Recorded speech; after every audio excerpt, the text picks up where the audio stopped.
We all want everyone to get vaccinated, and most people agree that even kids eventually, once it's proven the different age categories that it's safe to vaccinate them, should get vaccinated. That said, it does have to be consensual though, and unfortunately, a teacher in New York has now been arrested for injecting a minor with a COVID-19 vaccine without the consent of the kid's parents. That's according to police. This is Laura Russo, 54-year-old, arrested on New Year's Eve after police were informed that she had allegedly injected a 17-year-old boy with a vaccine. So the age of her doesn't really matter, but the age of the 17-year-old does. He is on the cusp of being able to go out and get it himself. That said, he is on the wrong side of the cusp legally, and she's on the wrong side of the law. So she apparently had a vial of an approved COVID-19 vaccine in her home, though police didn't say where she got it.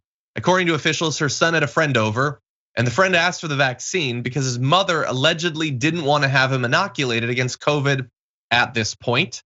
The teenager told his mother when he got home that he'd gotten the vaccine, and the mom notified the police. She is, of course, not authorized to administer vaccines to anyone. She's a teacher, she's not a nurse or a doctor.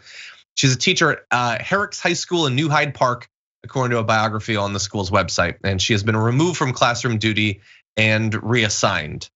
And the school's in kind of a difficult position here because obviously that's unacceptable.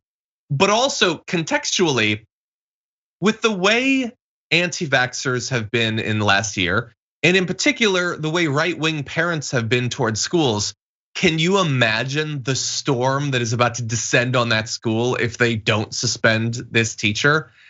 It'll be a crowd 50 deep of wackos and red hats chanting against them.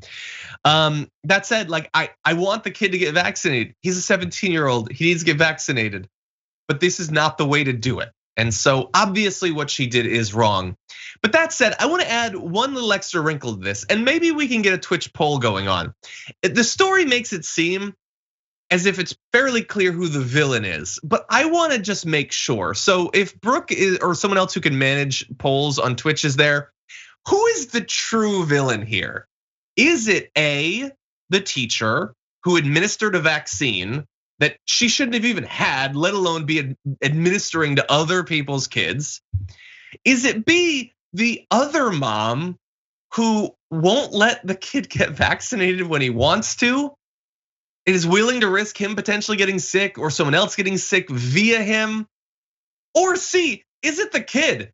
Because he tattled. Like, let's keep it real. Like, he shouldn't have had, medicine given to him by someone who is not licensed to do it. But at the same time, why did he tell his mom, who he knows is anti-vax? And I just feel like he needlessly snitched, and I'm normally in favor of snitching. I like laws.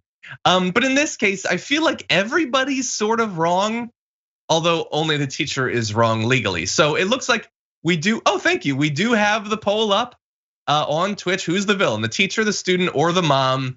And the results look pretty clear. So we're going to give you the results in just a little bit. But anyway, don't have personal doses of the vaccine. Just go to like Walgreens or CVS and get it done. You shouldn't be bringing any of that home. But that said, if you do have the ability to get vaccinated, or if you are responsible for a minor that is in an age category that has been approved for vaccination, please let them get it. We've got devastating case numbers, as we'll get to in just a little bit, and we need as many people vaccinated as possible, but not by any means possible. Don't do it to other people's kids.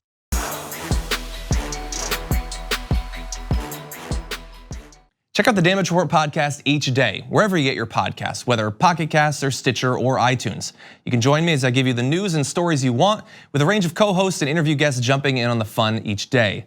Again, that's the Damage Report, wherever you get your podcasts. And if you get them at iTunes, don't forget to rate and review. Sometimes I'll read them live on the show.